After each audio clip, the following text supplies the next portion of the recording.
اور پھر یہاں سے اس نے چلے جانا ہے. لہٰذا اس تھوڑے وقت میں دوسروں کو خوش رکھنا اور دعائیں دینا ان کے نزدیک جو ہے وہ زیادہ اہم ہے. اور وہ بھی کہہ رہے ہیں کہ ہم بھی فقیروں کی طرح اس دنیا میں آئے تھے, ہم نے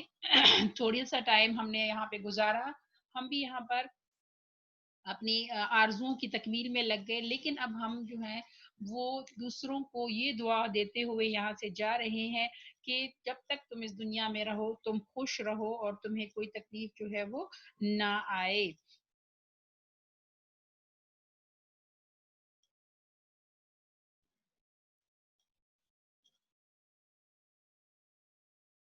اب یہاں پہ بھی فقیرانہ ایسا ادا کر چلے, ہم کہہ سکتے ہیں کہ محبوب سے بھی مخاطب ہے کہ ہم ایک فقیر کی طرح تیرے در پر آئے, تجھ سے مانگا, لیکن پھر جو ہے اب ہم یہاں سے ہمارے جانے کا وقت ہو گیا ہے, لہٰذا ہم یہاں پہ صرف تجھے یہ دعا دے سکتے ہیں کہ جب تک تو اس دنیا میں رہے تو خوش رہے, اور اس کے علاوہ ہمارے پاس جو ہے وہ کچھ بھی نہیں ہے, اور دنیا اور رنگینیوں سے ہمارا تعلق جو ہے وہ ختم ہو رہا ہے.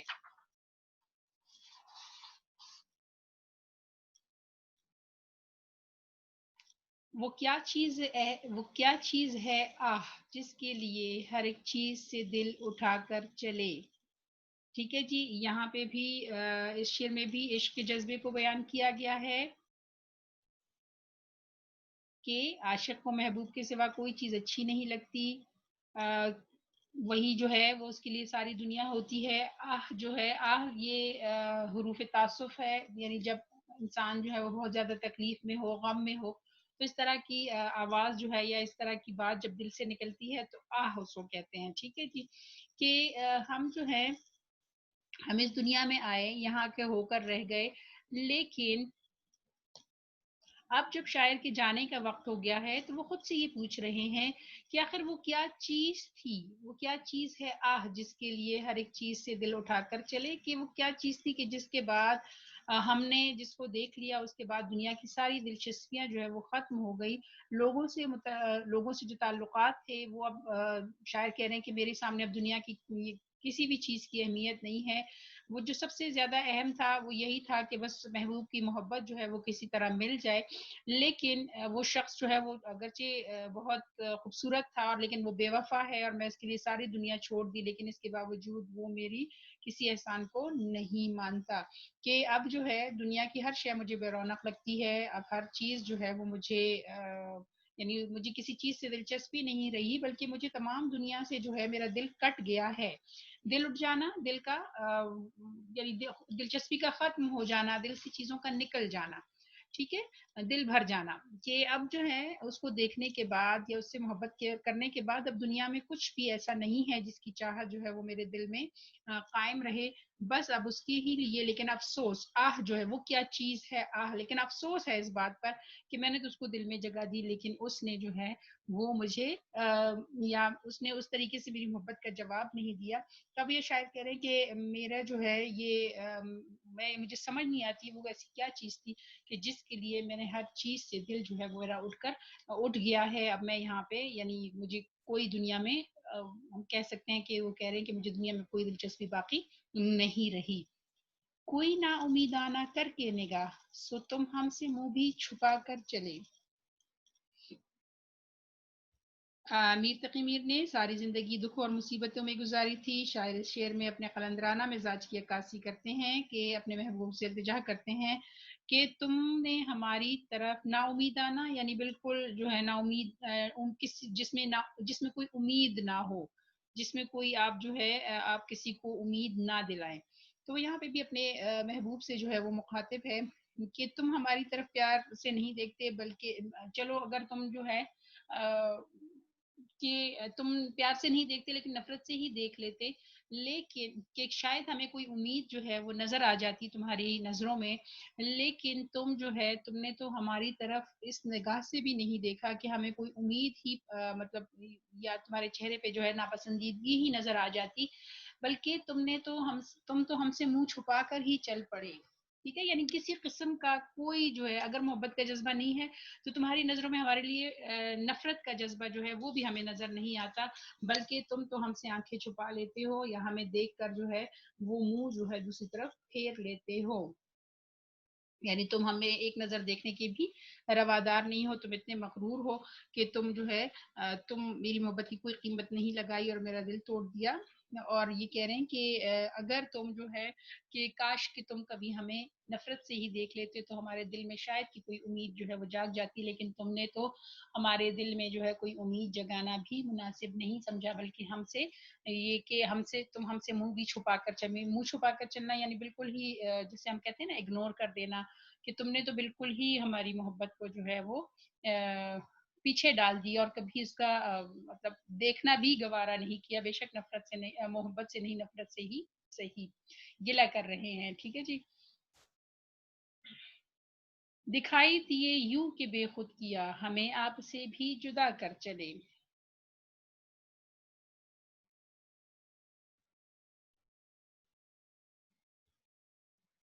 بے خود کر دینا، اپنے آپ سے بھی دور کرنا، جیسے وہ کہتے ہیں انسان وہ اپنی ہوش میں نہ رہا، وہ اپنے آپ میں نہ رہا۔ اچھا جی، یہاں پہ بھی محبوب سے ہی مخاطب ہے کہ محبوب کا نظر آنا جو ہے وہ ایک عاشق کے لیے ایک بہت بڑی بات ہوتی ہے اور ایک اس کے لیے عید کا دن ہوتا ہے، لیکن وہ کہہ رہے اب یہاں پہ وہ ان سے مخاطب ہے کہ تو جب مجھے دکھائی دیا تو اس طرح دکھائی دیا کہ میں خود کو بھول گیا، ہمیں آپ سے بھی جدا کر چلے، یعنی تجھے پانے کی جو خواہش تھی جب وہ پوری ہوئی، جب تیرا دیدار نصیب ہوا تو اس وقت ہم تیرے حسن کی تاب نہ لا سکے اور ہم جو ہیں ہم تجھے دیکھتے ہی رہ گئے، ہمیں پتہ ہی نہیں چلا کب آئے کب چلے گئے، بلکہ ہمیں خود سے ہی تو نے بیگانہ کر دیا کہ کہ عاشق جو ہے بغیر نا امید ہوئے اپنے عاشق کے دیدار کا انتظار کر رہا ہے، اور اسے یہ ہے کہ جیسے دل میں خواہش ہوتی ہے کہ جب محبوب کو دیکھیں گے، اس سے بات کریں گے، اس سے اپنا حال دل بیان کریں گے، اس کو جو ہے اپنا بتائیں گے، اپنی حالت کا بیان کریں گے، لیکن جیسے ہی وہ سامنے آیا تو شاعر کہہ رہے ہیں کہ میں بالکل ہی بے خود ہو گیا، میں خود کو بھول گیا اور ایسے لگا کہ جیسے کسی نے ہم کو ہم ہی سے جدا کر دیا ہے، یعنی پھر ہمیں کسی چیز کا ہوش ہی نہیں رہا، پھر ہم جو ہے کچھ کہنے کے قابل ہی نہیں رہے، ہم بے خود ہو گئے، ہمیں سمجھ ہی نہیں آئی کہ وہ کب آئے کب چلے گئے، بلکہ ہم جو ہے جیسے کہ اس دنیا میں شاید کہ باقی ہی نہ بچے، یعنی یعنی تیری محبت کا جو یا اثر تھا یا تیرے آنے کا سامنے آنے کا جو منظر تھا وہ اتنا حسین تھا کہ ہم اسی میں کھو گئے۔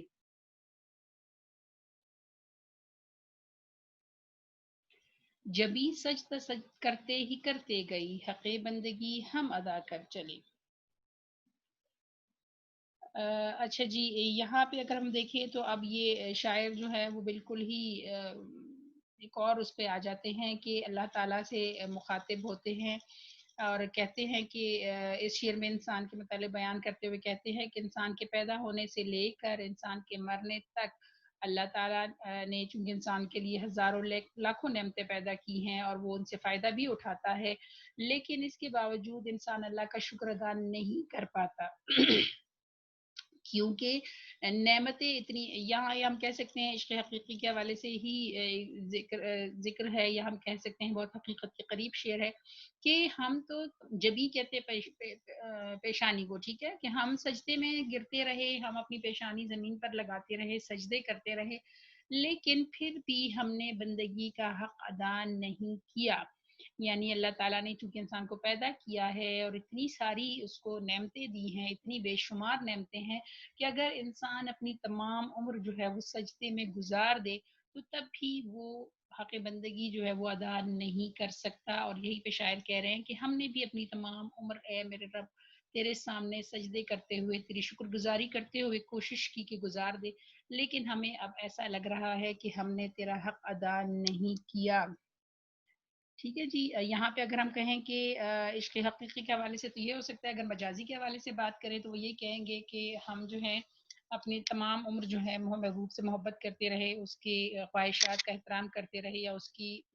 خود کو جو ہے اس کے مطابق ڈھالتے رہے، لیکن پھر بھی ہم شاید محبت کے تقاضوں کو پورا نہیں کر سکے، اور یہاں پہ اللہ کے حوالے سے بھی یہی کہ انسان کو اللہ تعالیٰ نے اتنی نعمتیں دی ہیں کہ اگر وہ تمام عمر سجدے میں پڑا رہے تو شاید وہ اس طریقے سے وہ حق ادا نہ کر سکے جو کہ اللہ کے ہمارے اوپر حقوق ہیں۔